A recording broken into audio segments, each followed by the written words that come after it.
Katana ZERO is a 2D action platformer and one of the most immersive games I have ever played, and in today's episode we're going to cover the game design techniques used by developers to accomplish this form of immersion. So let's not waste any more time, guys.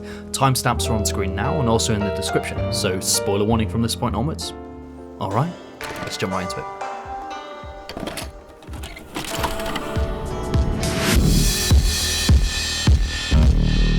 Our story follows Zero, a veteran of the Cro-Mag War, as he slaughters his way through the underbelly of New Mecca to uncover his past and sustain his addiction to the time-altering drug Chronos.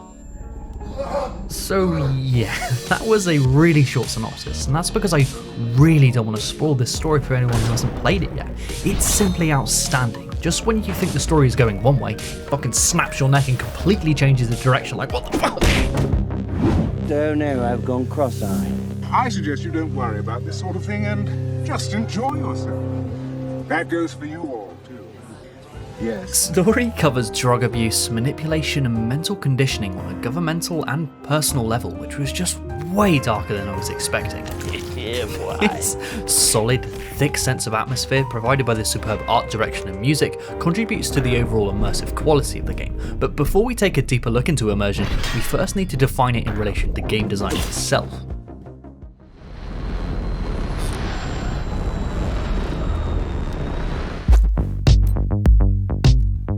A lot of people associate the word immersion with first-person and VR games and the sense of feeling like the character, but it's a bit more complicated than that. That is spatial immersion. Immersion can actually be broken down into many different categories with many different ways to immerse your player, but I'd like to focus on two specifically for Katana ZERO: narrative and active. Narrative immersion is where the player becomes immersed in a believable world or narrative. This means that all of the game's mechanics and narrative moments must make sense in relation to the game's world for the player to become immersed.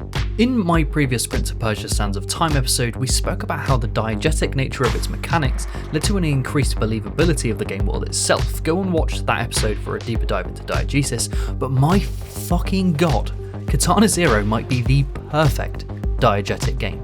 Everything is diegetic. Everything.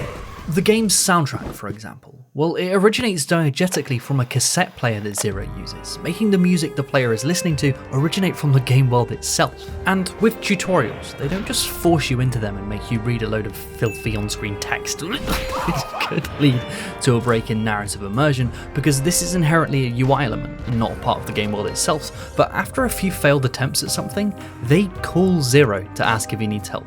This is fucking amazing.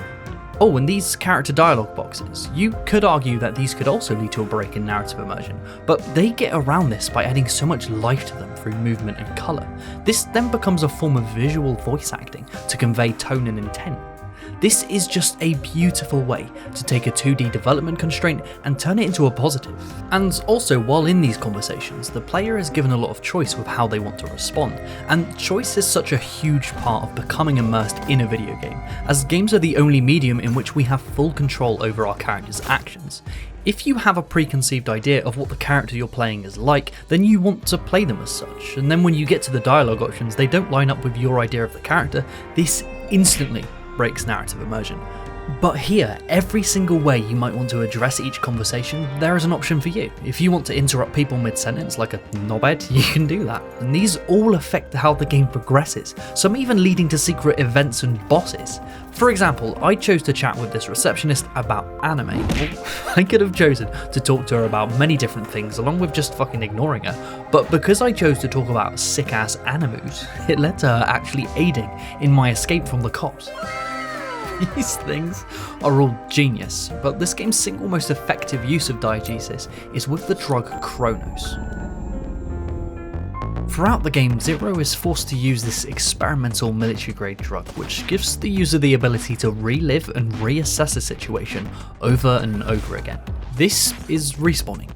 Respawning has been made a diegetic mechanic that is connected to the core of the game's narrative. This is fucking insane.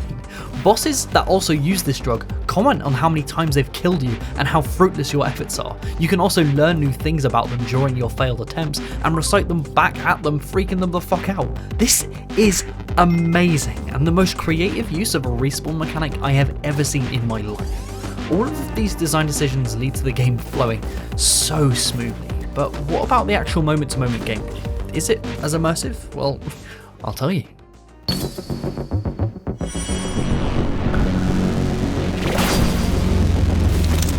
So for 90% of this game, you'll just be busting into rooms, killing all the guards, minding their own fucking business, and this being the majority of your playtime, it's important that this is giga immersive. That's not a form of immersion, by the way, that's just me being a twat. Active immersion is the act of the player becoming immersed in the actions they're performing throughout gameplay, and Katana ZERO achieves this through their use of flow and feedback. Flow is the sense that the player's actions flow into one another naturally and often automatically without the need for player input. This leads to less time spent thinking about controls and more time enveloping yourself in the game itself. If you have to think about what button you need to press to summon Aunt Barbara to you, you're not being immersed, you're thinking about the controller and maybe Aunt Barbara a little bit. Wank! It's the tiny details that really set up a meaningful flow state, and with Katana ZERO, they condense many gameplay actions into one with the attack button.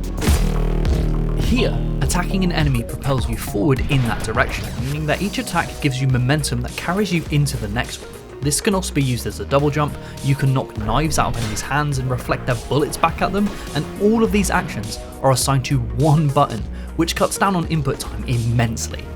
The same can be said for the interactables of each level.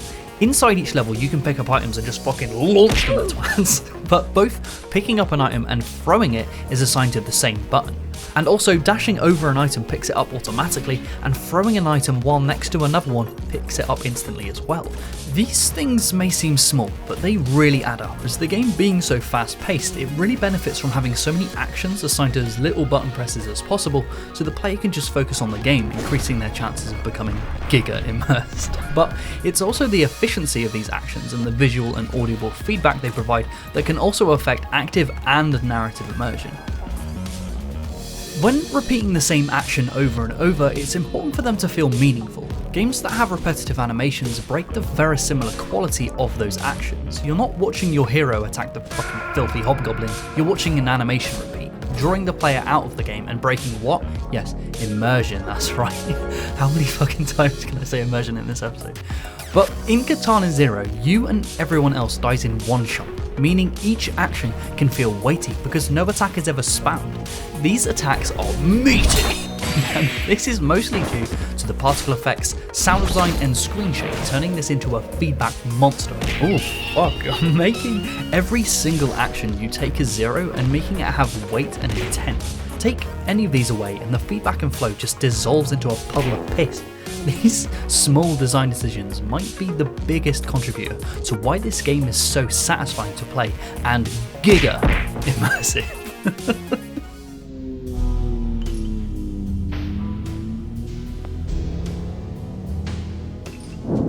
So after all of this guys, what is my final verdict for Katana ZERO overall? Well, for me this game is simply great, without a shadow of a doubt. Every frame of this game is a fucking masterpiece. I cannot praise it enough. The only downside I can squeeze out of this is that I just wish there was more of it. I skipped over the intense story because I want people to go and play this game.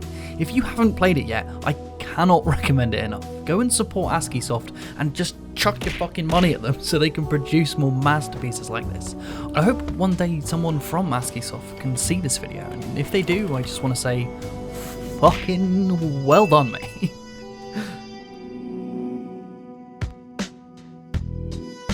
Thank you so much for watching guys, it really means the world to me. And if you enjoyed this episode, why not drop it a like and subscribe if you don't want to miss out on the next one. And I just want to give a special shout out to my lovely patrons for supporting these videos to actually be made. We have Jonathan Gray, I'm Not Here My Dude, Vostia, Sam Elliott, Carl Church, a bowling ball of creamy tomato soup, and Man Perv.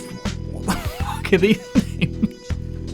Without these wonderful people, these videos would not be possible, so thank you so much for the support guys.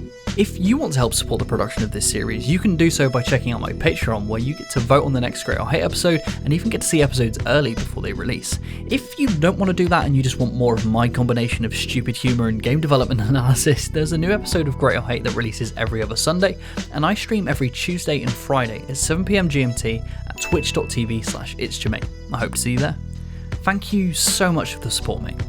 I'll see you in the next one.